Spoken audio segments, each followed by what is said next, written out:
Oke, terusin Ed.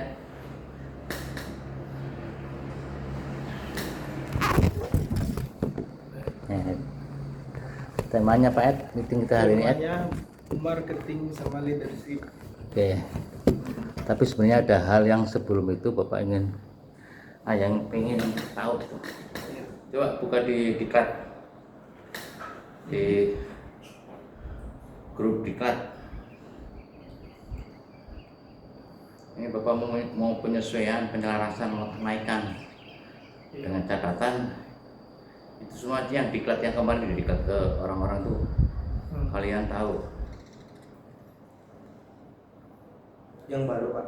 Iya, yang baru itu yang kemarin didiklatkan kepada 2 orang terapis baru, calon terapis baru itu Wartok sama Bina. Coba dibaca yang pertama. Yang pertama, calon terapis berkenal dengan terapis dan mengelola. Yang kenceng suaranya, volumenya nggak naikin. Calon terapis Kurang kenceng. berkenalan Ah, dengan terapis terapis apa? dan pengelola DHBH. Kamu kemarin kenalan nggak? Kenalan Pak. Kenalan ya, kalau kenalan dengan orang baru itu harus pasang senyum, wajah yang senyum. Kemarin itu ada satu yang pulang karena Malah kan itu kan kemarin yang nyiapin kamar saya. Bikin berdata kasurnya yang mana? Ina sama Emma. Oh iya, Iya. oh iya, mungkin kamu dengan senyuman, tapi mungkin yang lain kali ya, sehingga Vina stres. Bukan Vina, Emma ya. Kedepannya lagi kalau ada orang baru disambut seperti itu, karena seringkali dari dulu sebelumnya memang begitu karakter orang-orang di DHB itu. Kalau orang baru, ada orang baru itu dianggapnya sebagai pesaing. Kan repot, padahal kita mau kondisikan misalnya peningkatan pelayanan jangan sampai kurang terapis kan gitu. Apalagi di Grand Cibubur juga kita mau adakan, jadi butuh orang yang dilatih. Di mana Pak? Jadi Grand Cibubur sini Oh, di sini. kita mau buka kan? Di rumah. Iya, di rumah. Persiapan itu kan samping itu mau dibangun tuh, mau dicor, kan udah jadi itu. Tinggal orangnya aja yang perlu siapkan kan butuh nggak sebentar kan. Kemudian yang kedua Cikampek juga masih kosong, nggak ada orang. Jadi ketika ada orang baru harus disambut. Syukur bisa mendatangkan terapis baru, orang baru kan gitu. Ya kalau belum bisa mendatangkan ya setidaknya bagaimana caranya supaya terapis yang didatangkan itu bisa kerasan gitu untuk mengikuti diklat dan nanti ditempatkan di mana. Oke, berikutnya Pak. Terapis senior harus menyambut dengan baik dengan senyuman termanis Nah, itu. agar calon karyawan tidak takut. Seperti itu, paham ya? Kalau karyawan baru pasti takut. Kamu waktu kesini juga takut kan? Kayaknya grogi seperti apa ngadepin orang-orang, kok kayak sangar-sangar lihatnya. Sama ketika orang datang itu kayak gitu lihat kamu tuh. Paling kalau kamu tidak memberikan senyuman termanismu ya udah gentar. Suatu saat pernah tuh calon terapis baru datang, kemudian belum tahu apa-apa, belum ada penjelasan apa-apa, tahu-tahu dia ke kamar mandi di lantai 1 kan, itu digebrak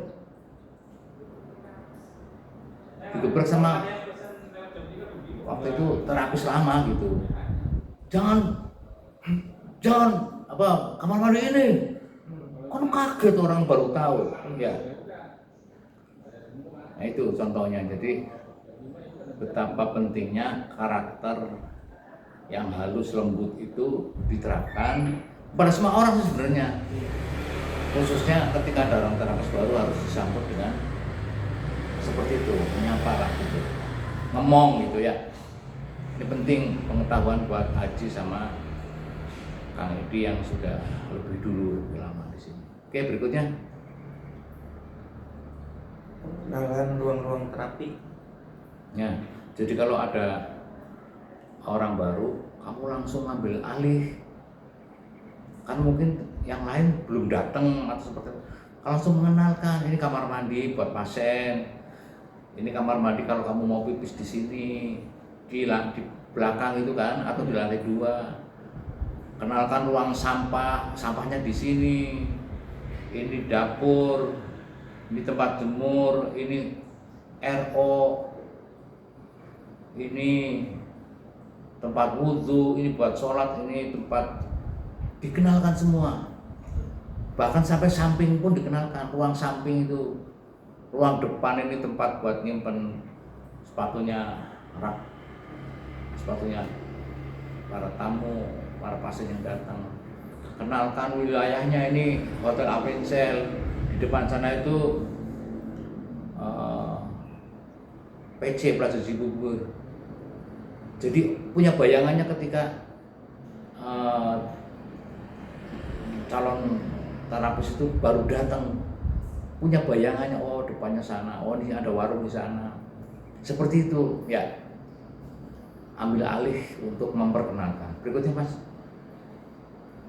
Pengenalan ruang depan dan samping, area dapur, kamar mandi, lantai 2, kamar tempat istirahat. Iya, itu maksudnya. Diperkenalkan. Kamu ambil alih, jangan orang yang baru datang, karya baru bingung gitu loh. Kamu yang orang menyambut, diperkenalkan gitu. Jadi happy kamu, jadi kayak melayani tamu hotel seperti itu. Melayani tamu nih. Oke ya, berikutnya. Ini nanti biar ilmu ini diterapkan juga pada semua terapis yang di DHPH yang lebih lama. Oke, berikutnya. Penjelasan tentang 7M. Oke, sekarang mulai. Coba aja jelaskan 7M itu apa. 1. Memulai dan mengakhiri dengan berdoa. Oke. 2. Membersihkan semua yang kotor. 3. Merapikan semua yang diperlukan. Merapikan apa? Merapikan, melengkapi semua yang diperlukan. 4. Enggak, perbaikan dulu enggak, memperbaiki semua yang rusak dulu enggak. Ini biar urutannya pas aja deh. 1. Memulai dan mengakhiri kegiatan dengan berdoa, ya kan? 2. Membersihkan semua yang kotor. 3. Memperbaiki semua yang rusak. Nah. 4. Melengkapi semua yang diperlukan. 5.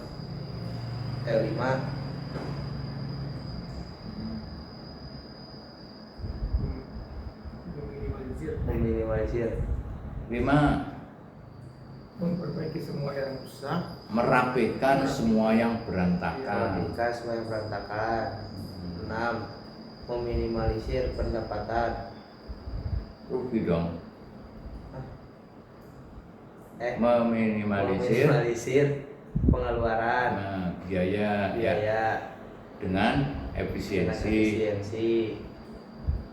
Dan meningkatkan pendapatan. Dengan efisien. Dengan pelayanan yang lebih baik. Oke. 7.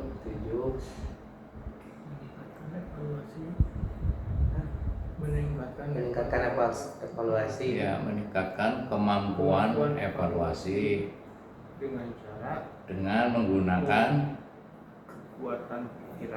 kekuatan berpikir dan kedalaman hati.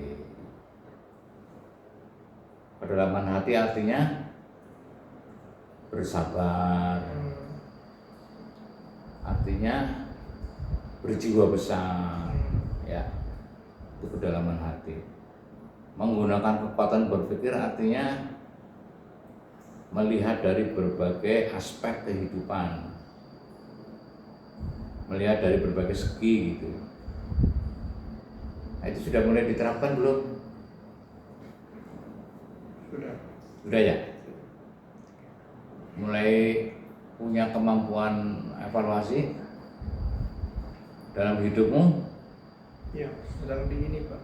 Ya, ya. Sedang di jalan. Yes, oke. Oke, berikutnya. Tentang penyelarasan pendapatan, syarat dan ketentuan penyelarasan. Oke, coba dijelasin.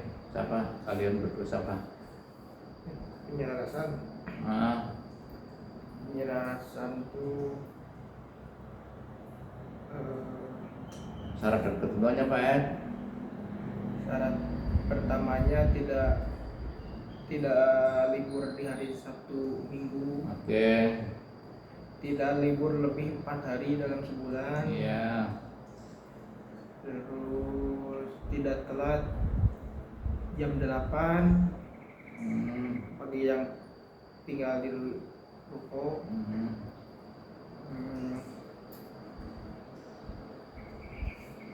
Terus Apa lagi? Bersedia ditempatkan di cabang. oke. Udah ya? Udah. Iya. Ada berapa berarti? 4 Iya. ribuan 4 hari. Udah ya? Iya udah Pak. Oke, berikutnya. Penjelasan tingkatan penyelarasan pendapatan. Oke, jelasin coba siapa yang bisa. Tingkatan penyelarasan. Ya. eh, Tingkat pertama tingkat pertama 1.800.000. 1.500.000. 1.500.000. Itu bagi yang tidak sama sekali tidak punya pengalaman ya. Iya. Kalau di zaman dulu tuh ada yang namanya siapa ya? Rohi apa ya? Yang belum bisa apa-apa lah, belum pernah kerja pokoknya gitu. Datang ke situ tuh belum pernah kerja, belum pernah apa. 1.500.000. Terus Tingkat kedua 1.800.000 ya. ya, Belum siap kerja tapi belum. ya gimana Ed? Kalau tingkat 2 itu Tingkat 2 tuh sudah punya pengalaman lah gitulah ya. Iya. Sudah punya pengalaman kerja. Sudah pengalaman kerja tapi Ah. belum bisa Ya, belum bisa menangani lah. tapi ya gitu Bidang ya, tapi, masih diklat gitu masih ya. diklat. Oke, terus tingkat ketiga Tingkat ketiga 1.900.000. enggak 2 juta. 2.100.000. Oh iya 2.100.000. Nah, Minimal ada satu jenis terapi terapi. yang Oke. dikuasai. Ya, oke. Tingkat keempat 2.300.000. 2.400.000. 2.400.000. Ya, Minimal ada 2 jenis terapi yang dikuasai. oke. Yang keenam 2 juta. Tempat berapa tadi ya? 1,5 juta, 1.800.000, 2 juta, 22, 2.100.000. 2.100.000. Berarti yang kelima 2.400.000. sekarang yang keenam 2 juta. Kelima apa keenam? Kelima kan 2.400.000. 1.500.000, Ya. 1.800.000, 2 juta. 2.100.000, 2.100.000. 2.400.000. Oh ya berarti kelima Pak. Kelima. 2.500.000. 2.600.000. Emang iya? 3 juta. 3 juta. Oh, langsung ke 3 juta ya? Iya. Minimal ada berapa tuh? 4 ya Pak. Ya. Termasuk rupiah ya. Ya punya 4 wis bebas. Nah, kalau saya jatuhnya gimana Pak? Ya Saya kamu mesti apa aja? bekam, Ya. pijat, Ya. papak wajah, Tok aja. gurah tak mata, Gurah sama mata. gurah telinga. Udah itu bisa itu udah mengajukan. Berapa? 2. Ya diajukan aja. Udah dianu belum di kompetensi gimana? Iya udah diisi. Udah turun belum? Udah. Semuanya udah turun itu. Kemarin Tetap tetap aja aja. sering. Udah turun semua nangani pasien itu. Iya, sering dapat terapi tata wajah. Oh iya, berarti kamu sudah memenuhi syarat itu. Terapi dia berapa penyerahan? Ya penyerahan yang ke 6 ke 5 3 juta. 3 juta. Itu Berarti maksudnya. kalau kurang dari 3 juta dapat penyelarasan gitu. Maksudnya? Iya. Ya kalau dari Iya. Kalau kurang dari 3, misalnya pendapatanmu kurang dari 3 juta, dapat penyelarasan. Ya, ya. Dengan catatan syarat-syarat tadi terpenuhi. Iya, jarang libur, tidak libur hari Sabtu Minggu, Ah, tidak telat jam 8, ah. bersedia di cabang. Iya, gitu aja. Itu sudah 3 juta. Ya, paham ya? Paham nggak? Nah, tinggal nanti di kompetensinya kan menilai sendiri, Iya. Kan udah kemarin udah ngisi. Kemarin udah ngisi. Udah. Oke, terus berikutnya apa tuh? Penjelasan tingkatan Tadi.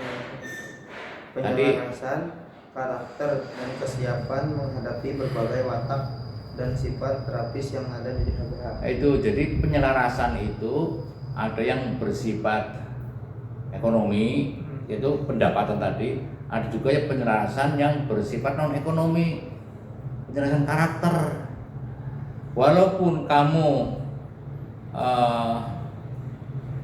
menguasai semua jenis terapi, katakanlah lebih dari 5, tapi karaktermu tuh ribut terus, misalnya bertengkar, itu nggak akan dapat penyelarasan, gitu maksudnya, paham nggak? Jadi penyelarasan tuh bukannya sekedar kemampuan menguasai beberapa jenis terapi itu, tapi juga karaktermu seperti apa. Oke? Ya kalau ini kan memenuhi syarat lah pasti lah. Kan tidak pernah bertengkar, tidak bikin ribut, tidak pernah kena SP. Contohnya gitu loh. Walaupun punya kemampuan banyak, tapi karena bertengkar kena SP misalnya, ya nggak dapat penyelarasan. Terus apalagi tambahannya, penyelarasan yang tingkat itu sudah dilibatkan dalam manajemen. Paham nggak dilibatkan manajemen penyelarasan itu? Paham. Artinya kamu pegang apa sih, kamu ngelola apa sih? Petty cash. Berarti cash misalnya. Jadi bukan hanya sebagai terapis biasa gitu, bukan hanya sekedar terapi yang tidak apa, tidak terlibat apa-apa gitu.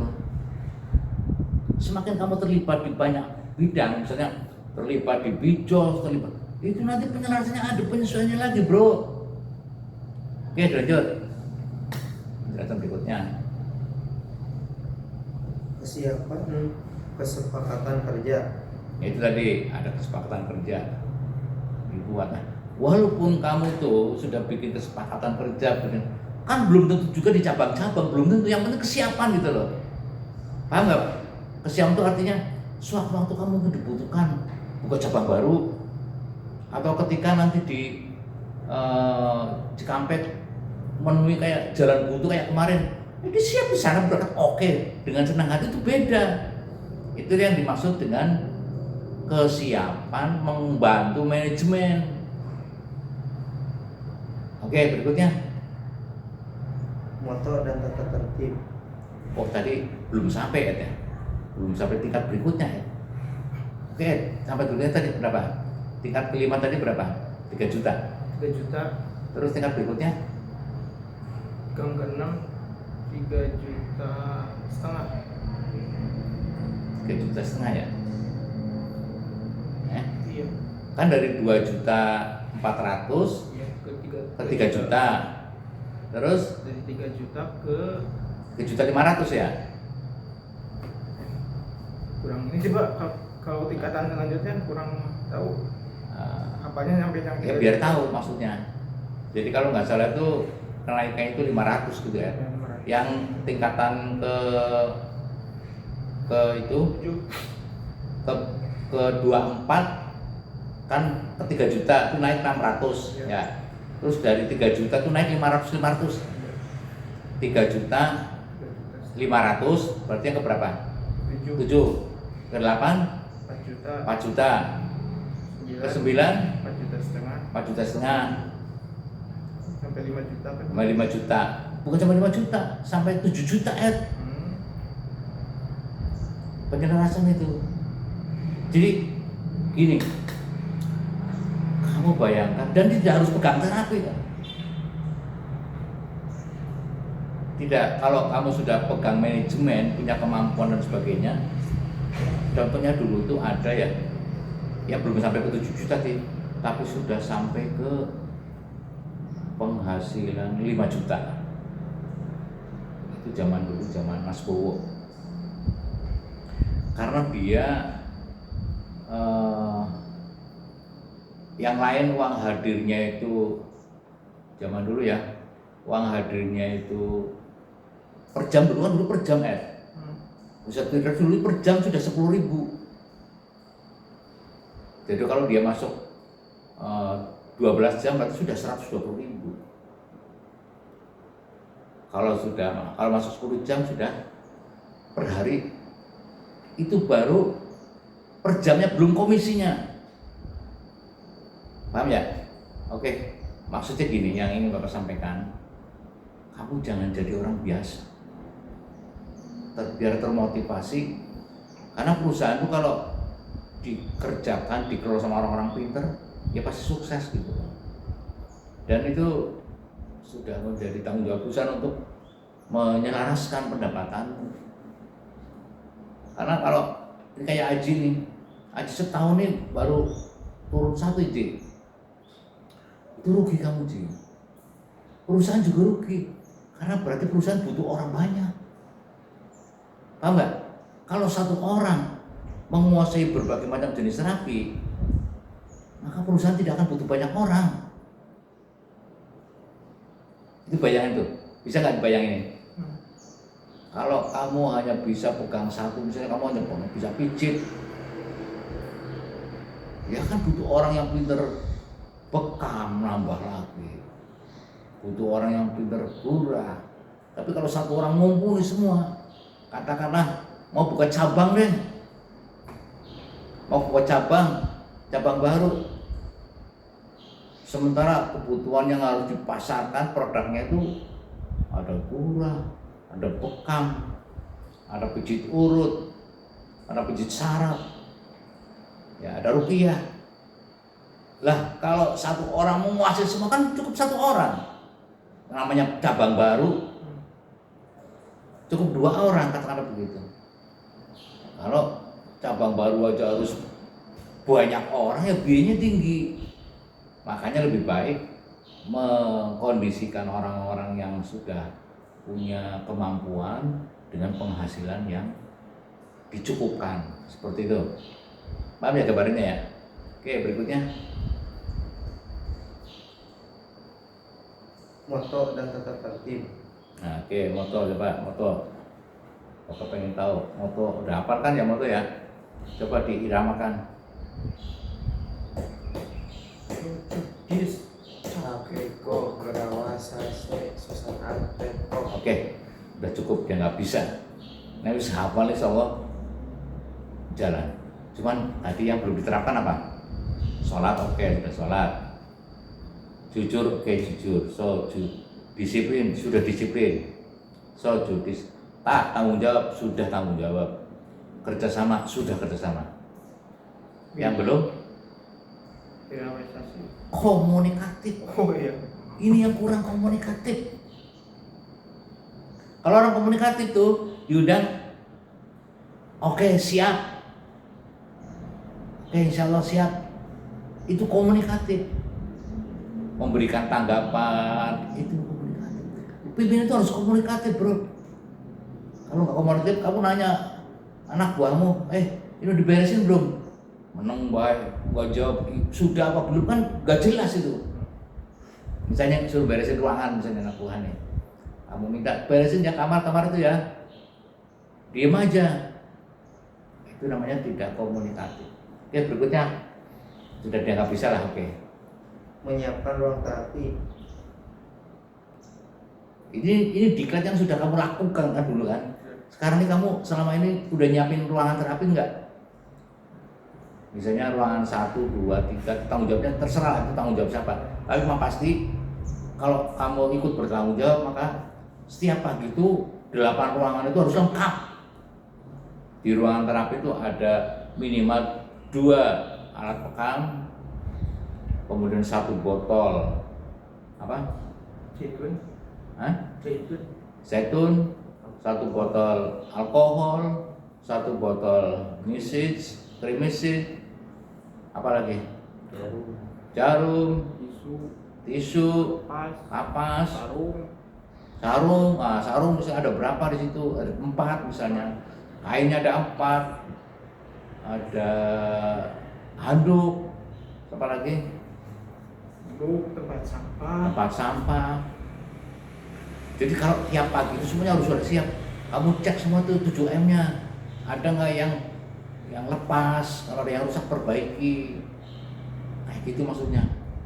Jangan sampai pagi-pagi pasien sudah masuk masih bingung. Masih harus belum ada sarung ternyata.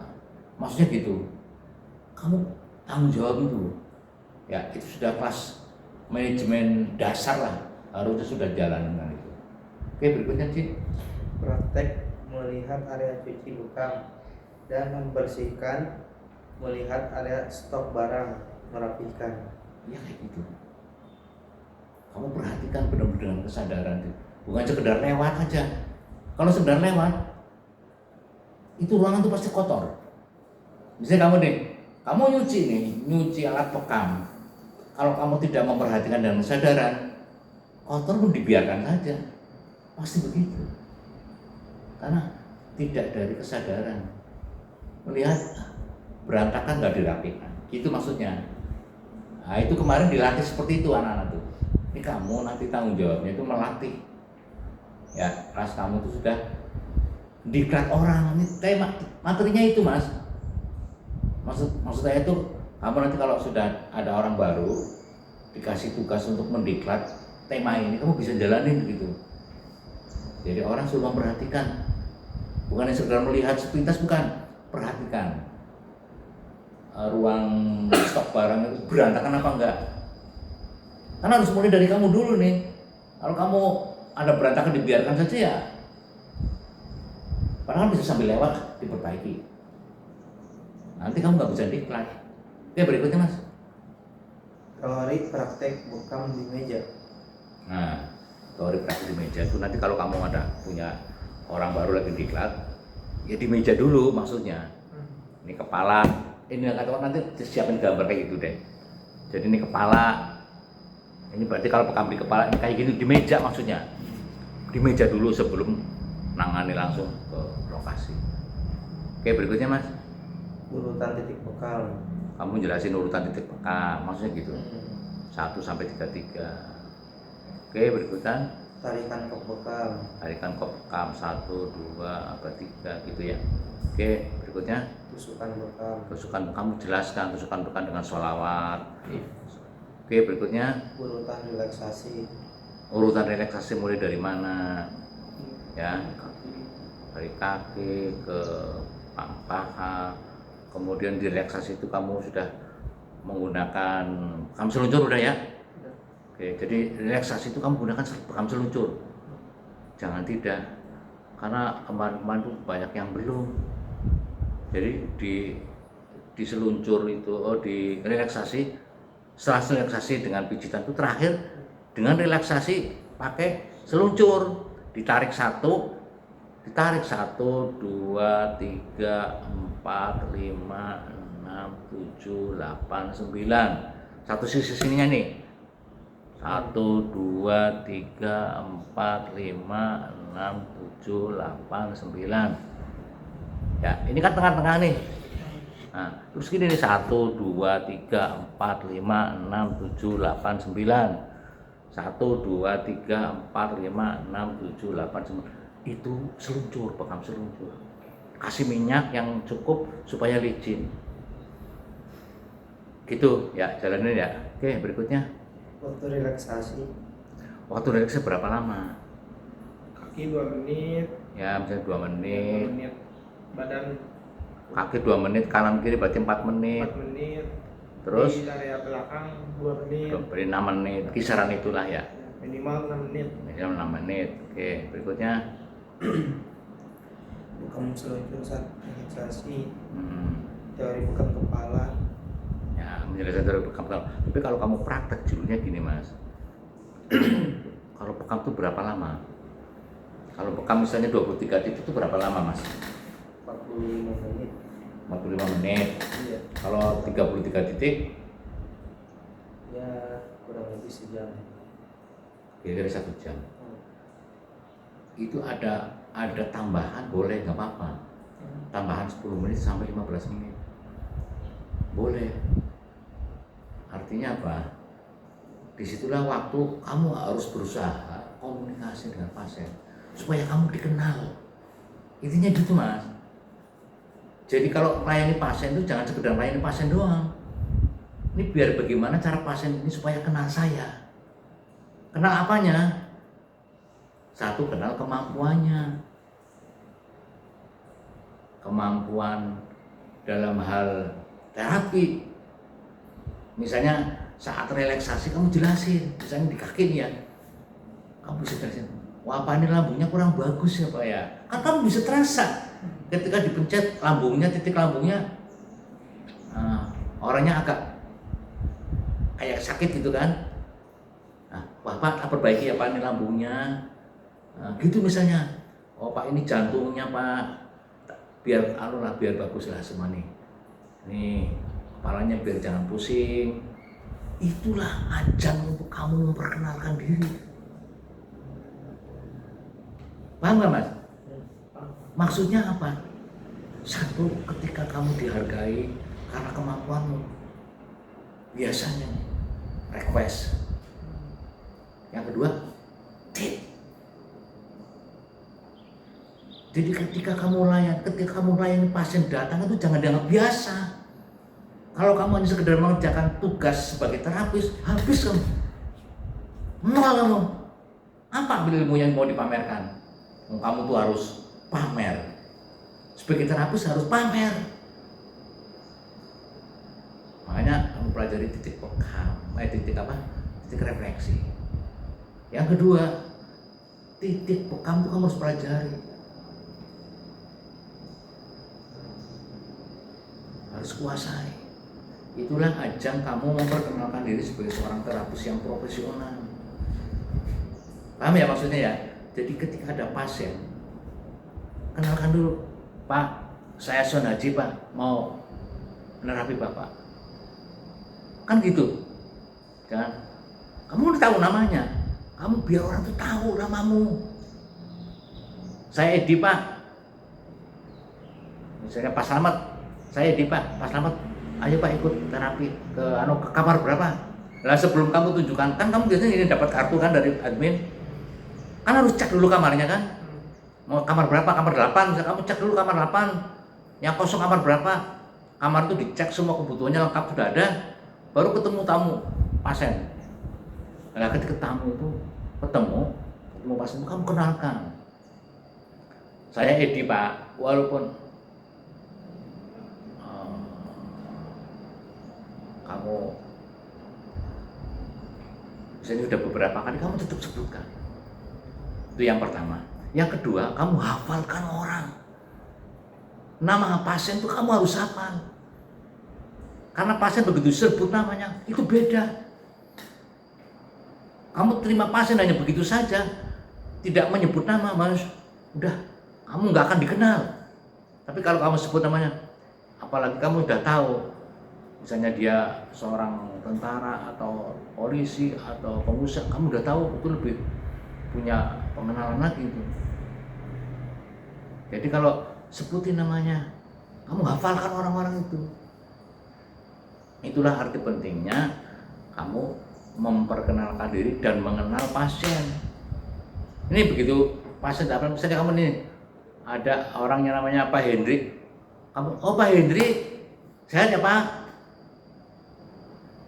Gitu. Apalagi kalau kamu dapat tip. Kalau dapat tip, terimanya apa? Kalimat pertamanya, SOP-nya apa? Udah tahu kan? Pertama, ketika kamu dapat tip, jangan ragu-ragu, jangan malu-malu untuk mengucapkan Alhamdulillah. Alhamdulillah. Berlengkap Alhamdulillahirabbil alamin. Barakallah Pak. Sebutin namanya. Ya. Barakallah Pak Hendrik. Makasih ya Pak ya. Semoga sehat selalu ya Pak. Itu. Jadi kalau dimaki jangan kayak ngius malu tanpa kata apapun. Nggak boleh kayak gitu. Ya, pastikan pasien mengenal namamu. Yang kedua, pastikan kamu kenal nama pasien. Oke, paham ya? Oke, berikutnya. Tarik bekam. Tarif bekam kamu harus tahu. Semua tarif harus tahu. Hafal kamu tarif? Hafal ya? Oke, itu harus tahu. Oke, berikutnya. Ikut di ruang terapi melihat proses bekam pasien. Itu ketika kamu nanti menjadi mentor, biar pasien yang lagi didikat tuh biar tahu seperti apa sih. Oke, berikutnya. Kajian 72 manfaat bekam. Nah, itu. Kalau kamu bisa jelaskan manfaatnya apa aja. Kalau yang kemarin ikut ke lokasi kan Edi ya, siapa Wartok ikut kamu ya, ikut melihat kamu ketika nerapi gitu ya. Nah kayak gitu contohnya. Nanti kamu jalankan itu ketika sebagai mentor. Oke, berikutnya. Tes teori praktek bekam. Tes teori praktek bekam. Titik 1 misalnya berapa tarikan. Teori aja verbal kamu bisa sampaikan tuh. Tes teori lah judulnya. Oke, berikutnya. Siapa saja yang tidak boleh dibekam? Nah, itu jelaskan ke pasien, ke orang, ke yang diklat, yang ikut diklat. Terus? Titik yang tidak boleh dibekam. Ini semua udah tahu kamu ya? Udah tahu ya? Oke, berikutnya. Blister. Penjelasan tentang blister. Manfaat titik bekam. Nah, manfaat titik bekam tuh nanti kamu jelasin. Nah, sekarang kan ada pendalaman tuh. Pendalaman tuh kamu pelajari. Boleh ditawarkan ke pasien. Ya, pelan-pelan deh. Tapi intinya kamu harus tahu titik kamu tuh manfaatnya apa tuh buat pamer ke pasien.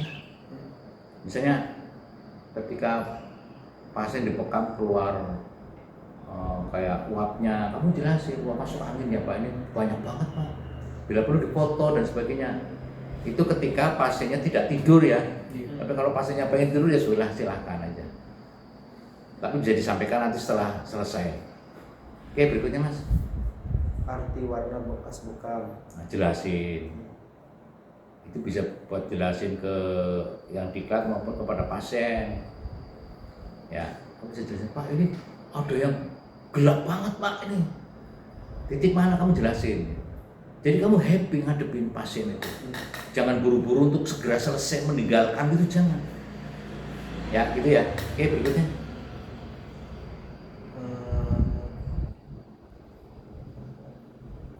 Kenapa darah berbusa? Ya, itu nanti dijelaskan pengertiannya. Terus berikutnya. Pengertian tensi darah, cek kesehatan apa saja, gula darah. Udah tahu semua ya? Tahu dan ukurannya udah tahu ya? Harus hafal. Kalian tuh harus benar-benar ilmu itu. Jadi kamu begitu ngobrol sama pasien itu bisa komunikasi, ada materi gitu. Misalnya orang kolesterolnya kok 240, wah kolesterolnya tinggi ya Pak. Nah kalau kamu nggak tahu kan nggak berani ngomong kayak gitu. Karena kolesterol itu batasnya 200. Maksudnya gitu ya. Oke, berikutnya Mas. Melihat, mengamati dengan kesadaran 7M. Ya, 7M itu jadi ketika berdoa jangan sekedar lewat, benar-benar camkan, tanamkan dalam hati berdoa Bismillahirrahmanirrahim dengan kesadaran nih. Jadi sekedar bukan Bismillahirrahmanirrahim, bukan kayak ngawang-ngawang gitu. Berdoa pun harus dengan penuh kesadaran. Ya, membersihkan pun dengan penuh kesadaran. Artinya gitu, bukan sekedar kayak sambil lewat. Oke, berikutnya Mas. Memperbaiki kop bekam yang rusak. Perbaiki kop yang bekam yang rusak tuh. Kan banyak tuh di belakang tuh yang pada ngeletak. Biar diperbaiki. Kamu karena orang-orang lama itu harus beri contoh itu. Jangan sampai ada satupun yang rusak, begitu rusak langsung diperbaiki aja. Kan memperbaiki semua yang rusak termasuk itu. Kan sederhana itu. tinggal beli itu. Udah ada belum stoknya? Stok karetnya? Kemarin Belum habis. Belum beli lagi. Ya itu tanggung jawab kamu bagian PTKes. Mikir mana? Belinya di mana? Beli aja. 100 biji apa 200 biji kan bisa. Jadi kalau yang rusak langsung diperbaiki, jangan dikumpulin di situ. Di pojok dikumpulin gitu. Ya gimana? Gitu ya. Oke, berikutnya. Melihat tempat kain, handuk, sarung kotor. Nah, kalau berantakan, kamu harus mikir nih, kalau kurang tempatnya ditambahin gitu. Yang kreativitasnya tinggi. Ya oke, berikutnya. Memasukkan data pasien baru ke laptop dan HP. Udah bisa. Kamu udah bisa belajar kan? Ya. Seperti apa sih? Karena kamu harus bisa gitu. Semuanya harus bisa ya. Itu akan meningkatkan, kan nanti akan tertuang semua di kompetensi. Nah itu nanti kan akan dibikin pertanyaan. Ketika conteng, oh berarti kamu ikut terlibat di manajemen nih. Misalnya nanti dibikin nih pertanyaan, kamu bisa apa enggak tuh kamu conteng tuh. Kalau nggak bisa berarti puing. Nah, kalau kamu bisa kan nilainya beda lagi tuh nanti. Oke, berikutnya. Pengertian kolesterol dan ukuran batas sehat. Nah, kolesterol itu berapa? 200, kalau kayak gitu terus. Pengertian asam urat dan batas sehat untuk pria dan wanita. Udah tahu semua ya? Oke. Pengertian gula darah atau diabetes dan ukuran batas sehat. Kamu semua harus tahu nih. Ini Bapak hanya sekedar lewat aja nih. Karena nanti ada tesnya. Kalau kamu ada pinter ya pinter. Nanti untuk kenaikan penyelarasan pendapatan harus ada gitu. Oke, berikutnya. Pengertian trigliserida dan ukuran batas sehatnya. Oke, terus aja dulu. Memasukkan kartu sehat ke dalam rak. Ketika kartu sehat dimasukkan di rak seperti apa sih? Misalnya barangkali nanti kamu suatu waktu Cikampek kosong nggak ada orang di sana, jadi tahu gitu cara masukkannya gimana. Gitu. Oke, berikutnya. Praktek 7M di ruang terapi 1-8. Nah, kamu pernah nggak coba kamu praktek? Kamu besok misalnya saya mencek dari 1-8 tuh, kelengkapannya seperti apa? Misalnya gitu. Ya, oke, berikutnya. Pengenalan bahan-bahan jamu herbal. Nah, ngerti bahan-bahan jamu. Kenalah ya Haji, kamu udah terjun, ngerti biar tahu seperti apa gitu. Karena itu juga bisa jadi bahan komunikasi obrolan dengan pasien. Apalagi kalau nanti jadi konsultan harus menjelaskan semuanya. Oke, berikutnya. Cara meracik, manfaat jamu, macam-macam jenis jamu, jamu siap seduh dan manfaatnya. Nah, itu nanti kamu belajar lah pelan-pelan. Oke, berikutnya. Kan kamu layani dapat 20% juga Melayani jamu 15.000 ya dapat 3.000. Tapi bukan 3.000 tapi ilmunya yang penting gitu. Makanya di jadi ajang untuk diklat, untuk meningkatkan pengetahuan lah gitu. Oke, berikutnya. Sudah selesai. Itu intinya. Ya Mas ya. Jadi kemarin kita ada diklat penyelarasan, ada diklat marketing made. Kamu sudah dapat ya dari ayahnya. Leadership, fungsi-fungsi manajemen dianggap sudah bisa. Ini Bapak kemarin ayah hanya mengkondisikan aja supaya kamu paham nih. Apalagi tingkat pendapatan, tingkat penyelarasan. Apa yang kamu perlu bisa agar belajar. 1-2 bulan ini biar Aji ada turun biar kamu komunikasi sama Ustaz ya? Kamu udah setahun biar bisa turun di biji gitu. Kemarin udah Bapak ayah sampaikan udah latihan belum? Udah. Terus gimana? Bisa turun belum? Kapan bisa turun? Nanti Ustaz. Kamu belajar ke Edi, belajar ke yang lain boleh, siapa aja boleh. Kamu belajar di YouTube, belajar kemana aja supaya pendapatan naik gitu. Jadi ayah di HBH tidak harus banyak orang. Tapi dalam hal ini kamu boleh bawa orang, lebih banyak orang, ya, untuk nanti persiapan di sini. Paling kan butuh setengah tahun, 1 tahun di sana, digenjot nanti biar di sini biar berjalan. Nanti orang-orang yang tua ditaruh di sini, orang yang sudah punya banyak pelanggan ditaruh di sini. Untuk melayakan sudah tidak perlu nyari pasien lagi. Kalau yang kayak Arsono dan sebagainya kan sudah dicari orang, biar nanti dikondisikan di sini. Di sana orang-orang yang muda-muda kayak gitu, yang kalau sudah punya banyak tamu, udah bisa buka cabang baru lagi, bisa di mana kayak gitu. Ya, artinya gini, kalau kamu serius bidang apapun, insya Allah kamu akan mendapatkan manfaat secara ekonomi dan keilmuan. Intinya itu sih. Ini yang ingin saya sampaikan tuh, supaya kamu sadar nih, kamu kerja tuh jangan tanggung-tanggung, totalitas, supaya DHBH mendapatkan manfaatnya, kamu juga seperti itu. Itu ya, intinya itu sih yang disampaikan. Jadi coba dari sini kamu pelajari, evaluasi, aku pada tingkatan yang mana sih. Kamu perbaiki dulu nih. Yang sudah pernah turun tulis coba kamu yang pernah dikirim apa ya? Pernah dikirim apa? Kompetensinya coba lihat kompetensimu. Saya ke bawah HP, Pak. Oh, ke bawah. Servis apa rusak, Pak? Kamu coba apa kompetensimu? Yang pernah dikirim di grup kompetensi.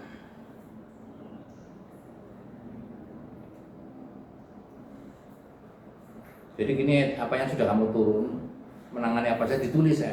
Iya, udah sih waktu itu. Udah ya? Iya. Ada berapa? Apa aja? Pijat, bekam kepala, totok wajah, refleksi. Kalau bekam berarti semua ya? Bekam Iya. bekam aja. Bekam berarti bekam kering harus semua say. Pokoknya ada beberapa jenis. Satu misalnya bekam ya bekam. Iya. Harus bisa bekam kepala, bekam itu harus sudah. Terus pijit apa aja ya? Pijit itu refleksi udah turun kan? Refleksi, pijat urut, sama pijat saraf. Saraf apa lagi kamu udah saraf? Berarti sudah. Terus berikutnya Gurah mata, sama gurah telinga udah pernah nangani. ditulis di situ ya. Itu kamu apa? Nulis apa? Udah belum? Udah turun apa aja mas? Bekam, gurah pernah sih. Gurah. Pijit juga dulu udah turun sebenarnya. Iya, tapi kan dikoreksi ya. Ya. Biar cepat turun, gimana? Kamu banyak belajar lah.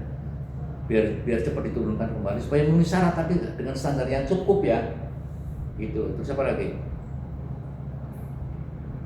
Jadi gini, kalau itu ada tuh di bidang terapi, kemudian bidang manajemen, kamu terlibat di bidang apa? Itu mempengaruhi. Maksudnya gitu. Kan Aji banyak peluang yang hilang sebenarnya Aji itu. Satu, kamu banyak peluang hilang ada di Bijos, kamu udah terjun lagi di Bijos. Ya. Kemudian di pengelolaan medsos, kamu nggak lagi itu di sini. Itu pun dapat berapa kamu hilang di situ. Ya. Makanya coba dievaluasi. Makanya sekarang tuh ayah kondisikan kamu meningkatkan kemampuan. Coba kamu evaluasi dirimu sendirilah. Kamu target setahun ini apa? Tahun kedua apa? Tahun ketiga apa? Harus begitu, kalau enggak ya sulit, bener. Inilah ajang kamu meningkatkan keahlian dan kemampuanmu. Itu ya, intinya yang ingin sampaikan tuh. Jadi supaya kamu nanti ada penyelarasan. Ini penyelarasan kan tidak setiap bulan, tapi setahun bisa 3 kali. Ini sekarang bulan apa? Mei, Januari, kan kuartal Januari, Februari, Maret, April. Ya ini April, Mei, Juni, Juli, Agustus. Gimana? Januari, Februari, Maret, April. Ya Mei, Juni, Juli, Agustus, September, Oktober, November, Desember. 4 bulan. Nah 4 bulan kedua ini kamu harus ajukan tuh ya supaya penyelarasannya naik. Kamu juga gitu sih, usahakan di 4 bulan ke depan ini, jadi Januari, Februari, Maret, April ini kan Mei, Juni, Juli, Agustus.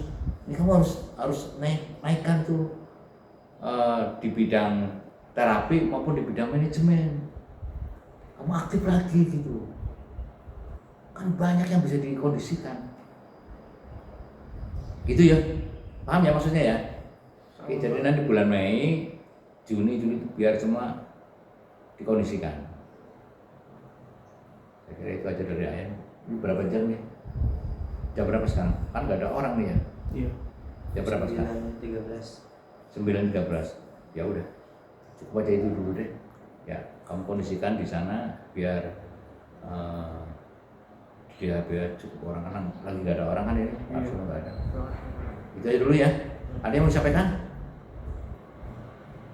Nggak ada Pak, cukup insya Allah. Itu dulu ya. Paham ya maksudnya ya?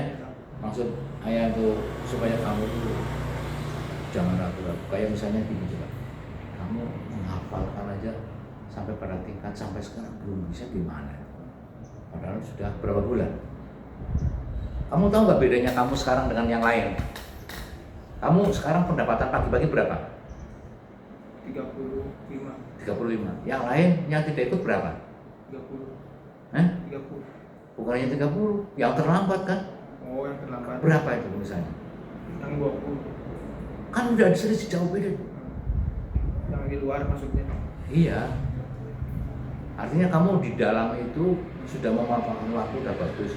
Coba kalau kamu hafal aja sekali lagi nih, selesai, kamu masuk tim ruqyah, kamu banyak manfaatnya. Kamu jadi tim ruqyah, bisa ruqyah, ya, pendapatmu sudah langsung naik. Makanya jangan ragu-ragu untuk menghafal. Belum apa pagi-pagi sudah terima uang misalnya 40.000. Sampai akhirnya kamu punya kemampuan dan sebagainya, akhirnya pagi-pagi menjadi 50.000. Tidak menutup kemungkinan. Karena uang harga tertinggi sekarang berapa? Ujungnya paling tinggi siapa? Ustadz Firdaus. Berapa? 80. 70. 43 atau berapa? Itu uang hadirnya. Tapi ada tunjangannya kan? Tunjangannya sebagai pembimbing terapis yang bertanggung jawab, satu mendatangkan orang untuk menjadi karyawan baru terapis, membimbing sebagai konsultan terapi, bertanggung jawab terhadap diklat, ya. Berarti ya. Ya tapi kan dia kan sudah lama, sudah punya kemampuan itu. Nah kalau tidak dilatih dari sekarang, kamu juga akan berat. Tapi kalau dari awal dilatih kayak gini, kamu sudah terjun, lama-lama kan kayak gitu, maksud saya gitu loh. Kamu jangan sungkan-sungkan untuk terjun, bantu diklat, karena nanti akan punya kemampuan itu. Seiring dengan berjalan waktu, kamu akan meningkat. Paham ya? Insya Allah Pak. Kalau dulu, ini Ustadz kan baru 1 tahun ini terjun itu, dapat tunjangan. Karena sebelumnya tidak pegang apa-apa, hanya terapis, hanya konsultan ruqyah, tidak pegang manajemen. Dulu kan yang pegang manajemen kan yang lain, Mas Asep, Mas Azam dan sebagainya. Ya, makanya kamu cobalah bergabung di manajemen sebagai terlibat dalam pengelolaan. Untungnya apa? Banyak untungnya, ilmu yang penting. Ekonomi pasti akan mengikutinya juga. Gitu ya Mas ya? Sebentar itu dulu, ayo Mas ditutup. Tutup sih. Ayo ditutup. Sekian podcast hari ini. Semoga ilmunya bisa bermanfaat. Wabillahi taufiq. Ditutup doa dulu Mas. Oh, doa. Ya. Doa apa Pak? Doa. Ya Al-Fatihah, boleh doa apa sama yang sudah hafal apa silakan. Apa saja yang sudah hafal kan tiap hari doa panjang banget. Ambil satu kayak apa. Ya. Pakai doa ini deh. Karena punya tekad yang kuat, doa pakai doa basmalah deh, insyaallah mudah-mudahan kamu ke depan akan menjadi semakin bagus. Ya, gunakan doa basmalah. Ayo. Bismillahirrahmanirrahim. Allahumma inni as'aluka bi fadli bismillahirrahmanirrahim wa bihamdi bismillahirrahmanirrahim wa bihaibati bismillahirrahmanirrahim irfa qadri Wa bimanzilati bismillahirrahmanirrahim irfa qadri wa yassir amri wa sadri ya man huwa kaf ya ain sad amin ain sin qaf alif lam mim lam mim sad hamim Alif lam mim ra. alif lam mim Hamim. alif lam mim shad Allahu la ilaha illa huwal hayyul qayyum bisirril haibati wal qudrah wa bisirril jabaruti wal amran irfa faqad Ij'alni min ibadikal muttaqin wa ahli ta'atikal muhibbin waf'alli Kaza ya rabbal alamin wa sallallahu ala sayyidina Muhammad wa ala alihi wa sahbihi wa sallam amin Al-Fatihah. Al-Fatihah. A'udzu billahi minasyaitonir rajim. Alhamdulillahirabbil alamin. Iyyaka na'budu wa iyyaka nasta'in. Shiratal ladzina an'amta 'alaihim. Oke, tutup. Wabillahi taufiq. Wabillahi taufiq wal hidayah. Wassalamualaikum warahmatullahi taala wabarakatuh. Waalaikumsalam warahmatullahi taala wabarakatuh. Oke, alhamdulillah ya, doa basmalahnya disempurnakan lagi ya. Masih terakhir kan masih belibet. Masih belibet, Pak. Oke ya. Pelan-pelan satu-satu gitu kamu tiap hari mesti. Oke, matur nuwun sebelumnya. Bro. Matur nuwun. Ya kenceng semua. Ayo. turun des